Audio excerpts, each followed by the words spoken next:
Au nom du Père et du Fils et du Saint-Esprit. Amen. Évangile de Jésus-Christ selon Saint Jean, chapitre 14, des versets 52 à 59. Les Juifs discutaient entre eux. Comment cet homme-là peut-il nous donner sa chair à manger? Jésus leur dit alors, Amen, amen, je vous le dis, si vous ne mangez pas la chair du Fils de l'homme, et si vous ne buvez pas son sang, vous n'aurez pas la vie en vous. Celui qui mange ma chair et boit mon sang a la vie éternelle, et moi, je le ressusciterai au dernier jour. En effet, ma chair est la vraie nourriture, et mon sang est la vraie boisson.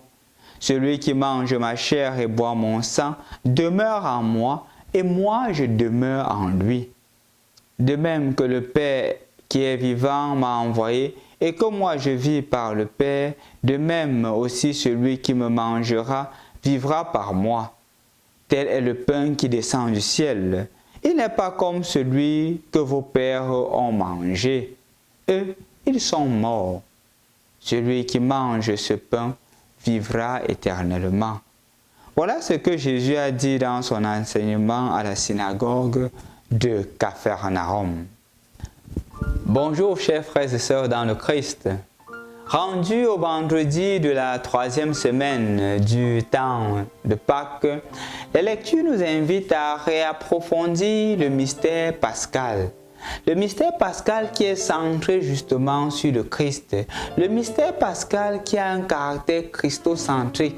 De manière à ce que, comme dit Paul, si le Christ n'était pas ressuscité, vaine serait notre foi.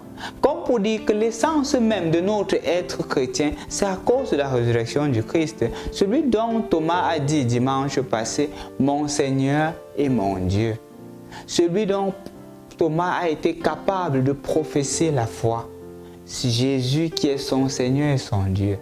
Aujourd'hui encore, on écoute le chapitre 6 de Saint Jean qui parle justement de la capacité de recevoir Jésus en mangeant son corps et en buvant son sang. N'oublions pas que ce chapitre commence d'abord avec le discours sur la multiplication des pains, où justement Jésus multiplie les pains et Jésus voit qu'ils voudraient faire de lui leur roi. Il s'enfuit vers l'autre rive, mais eux, ils rattrapent Jésus, ils arrivent au devant de Jésus. Et Jésus leur dit que vous me suivez non parce que vous avez vu les signes, mais parce que vous avez mangé, vous êtes rassasiés. Et Jésus les invite à quelque chose de plus grand. Et cette grandeur-là, c'est quoi? C'est justement sa chair et son sang. Qui dit, celui qui mange ma chair et boit mon sang a la vie en lui. Et moi, je le ressusciterai au dernier jour. Celui qui mange ma chair et boit mon sang demeure en moi et moi, je demeure en lui. Rappelons que c'est pour cela que c'est l'évangile de Jean qui est lu pendant le temps pascal, parce que cet évangile a un caractère davantage spirituel. Quand on écoute des évangiles synoptiques, on présente justement la célébration eucharistique au jeudi saint et on montre comment Jésus prend le pain et il dit que ceci est ma chair, et il prend le vin et dit ceci est mon sang. On le voit clairement, mais justement, Jean qui écrit cet évangile sait déjà qu'il y a le rite. Ce qu'il voudrait nous donner, c'est la substance spirituelle qui se cache derrière le rite qui est manifesté, derrière le fait de recevoir le corps et le sang du Christ. Ce n'est pas seulement un geste anodin qui est posé, c'est justement le Christ qui demeure en nous. C'est ce que Saint Jean veut nous faire comprendre. C'est le Christ qui demeure en nous. Et celui qui reçoit le Christ dans le sacrement de l'Eucharistie demeure en lui et lui en le Christ. C'est pour cela qu'on utilise le mot grec meno. Meno en grec, c'est comme si on prenait du sucre et on le mettait dans de l'eau et on tournait. Tu ne peux plus distinguer où est le sucre, où est le sel, où est l'eau, parce que ça devient un. C'est seulement quand tu goûtes cette eau-là que tu dis « Waouh, cette eau est sucrée ». Mais si tu ne goûtes pas, tu ne peux pas voir. Celui qui demeure dans le Christ, c'est vrai, c'est la même personne apparemment, mais justement, il est devenu un autre Christ. De manière à ce que quand on le voit agir, quand on l'écoute parler, on sent que celui-ci est un homme différent. C'est en cela que les textes d'aujourd'hui voudraient nous faire comprendre, chers frères et sœurs dans le Christ, combien il est important de recevoir l'Eucharistie. Combien il est important d'aller à la messe chaque dimanche. Combien il est important de ne plus seulement se limiter à la messe du dimanche, mais de faire aussi les messes en semaine. Parce qu'en faisant les messes en semaine, chers frères et sœurs dans le Christ, on grandit dans l'union avec le Christ. Je voudrais donc t'inviter aujourd'hui à aller à la messe. Si ce n'est pas aujourd'hui, demain matin, puisque ce ne sera pas dimanche, va à la messe.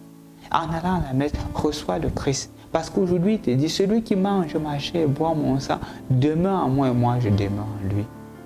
Accepte de demeurer dans le Christ. Et je te dis, je t'assure, si tu es fréquent dans la réception de l'Eucharistie, si tu es fréquent, tu deviendras davantage uni à Dieu. Et en restant uni à Dieu, tu deviendras un alter Christi. Et plus qu'un alter Christi, tu deviendras, comme dit le cardinal Sarah, un ipse Christi, ce qui veut dire le Christ lui-même. Quand les gens te verront agir, quand les gens t'écouteront, ils sentiront qu'en toi le Christ réside. Ils seront capables de dire, l'Esprit Saint agit en cet homme. Tu seras capable d'être un Nathanaël. Tu seras capable d'être un Philippe. Lorsque tu parles aux gens, ils se sentent touchés et ils sont poussés à la conversion. Tu seras un autre apôtre du Christ. Tu seras un autre Étienne où personne ne sera capable de résister aux paroles que l'Esprit Saint t'inspirera. Sois aujourd'hui un autre Christ. Sois aujourd'hui le temple de l'Esprit Saint. Sois aujourd'hui un ipse Christi à travers l'Eucharistie que tu recevras aujourd'hui ou demain, que tu recevras chaque jour. Au nom du Père et du Fils et du Saint-Esprit.